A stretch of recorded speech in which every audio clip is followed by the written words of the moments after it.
Hey YouTube, Mentored One here, doing a philosophy video here about solipsism. Okay, solipsism is subjective reality. It is impossible to prove or disprove. That's why I call it the undeniable offer. If you want to check out some more philosophy stuff, you can see my site there on the blackboard, Socratic Ape, blogspot.com.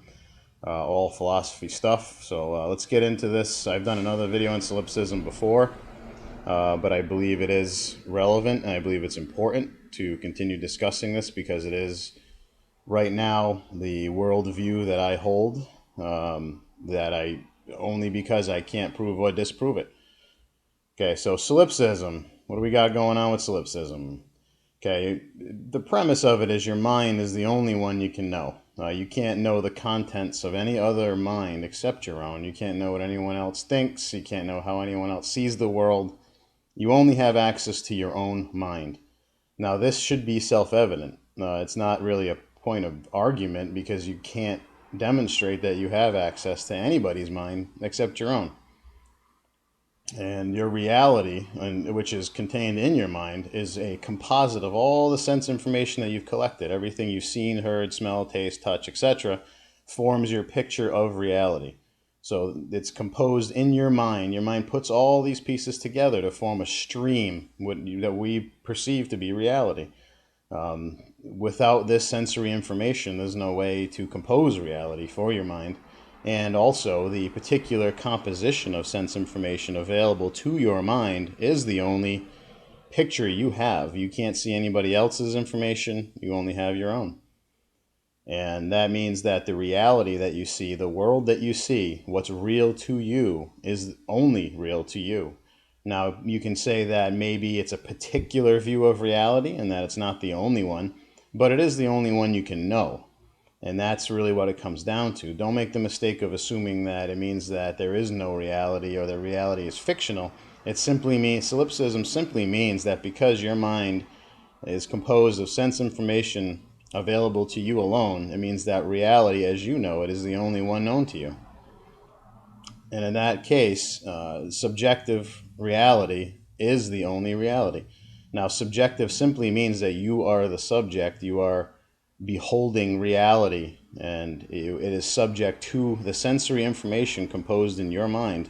And since your mind is the only one you know, then reality, by implication, reality must be subjective. That the reality in your mind, the way that you see it, is the only one that you can have access to, and that's really hard to get out of, but that's the premise of solipsism, is that reality is subjective. It's composed of the information that you know, and the information you know is stored in your mind, and that's the only access you have to reality. Okay, now let's explore what this means when we say the isolated mind. And that's really what solipsism implies here. What we just discussed is something called the isolated mind. And we can't step out of our life and live life as somebody else. Or at least we don't know if we can, we don't know if we ever have. Based on our current existence as it stands today, life is experienced subjectively as ourselves only, not as somebody else. And it's when we try to explain reality to one another, we have to use abstract terms. In this case, we have language, we have metaphors, things of that nature that help paint a picture of reality as we see it. But again, it's isolated in our mind. So when two people are viewing something in this little very poor blackboard sketch, two people see a rabbit, and both of them see the same rabbit, and the information about the rabbit, its size, its shape, its color, etc., is conveyed to the mind of the people witnessing it. That is the sensory information we discussed earlier. Now, these two people attempt to convey what they see about the rabbit to each other, and that takes the form of language and abstraction. The rabbit is fluffy and white. It has ears. It has a cute little nose. It has a fluffy tail. These are all descriptions of the information being seen, but because the mind is isolated, we don't have the ability to see the rabbit exactly as the other person sees it. Okay? Then the senses that are used to collect the information about what we see in the world form a picture in our mind, a stream of consciousness based on the sensory data that comes in.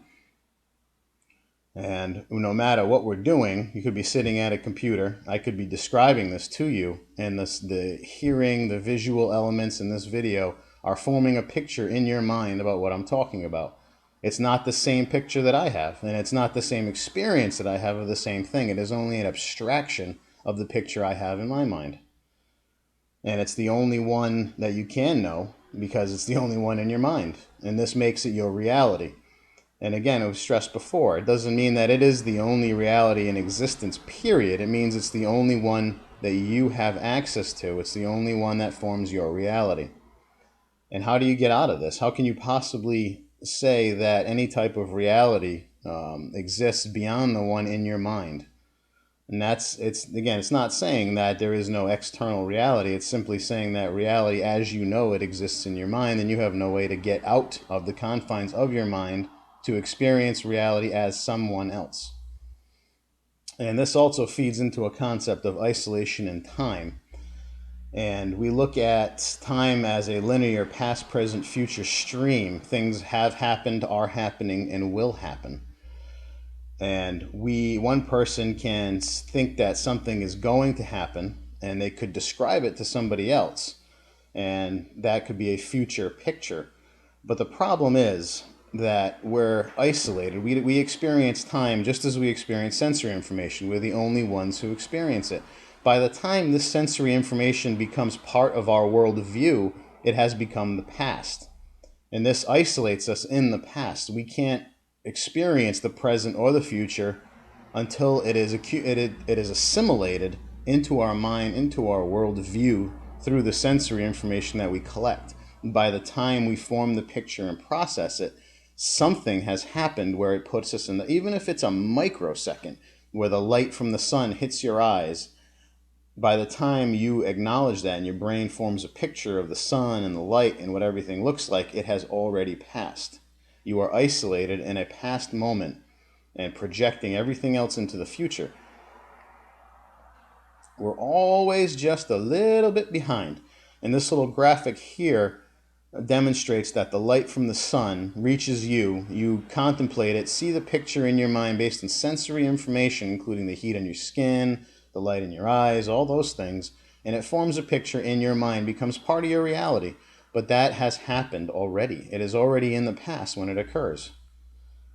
So let's recap what we've gone over here. So your mind is the source of all the sensory data you collect about the world. And it's the only source. You don't have access to any other data. Even if you read a newspaper, you're reading the abstract terms, understanding them, and incorporating them as part of your mind.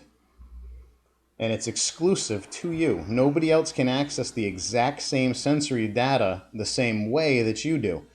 Nobody can even see the world, see the sun the same way. You could both be staring at the sun, but your vision of the sun and how your mind forms the picture of it is your own. It is exclusive to you.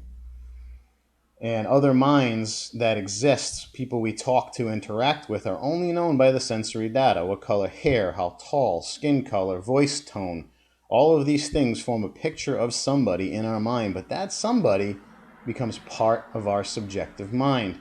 And reality, whether it exists apart from our mind or not, is part of our subjective mind.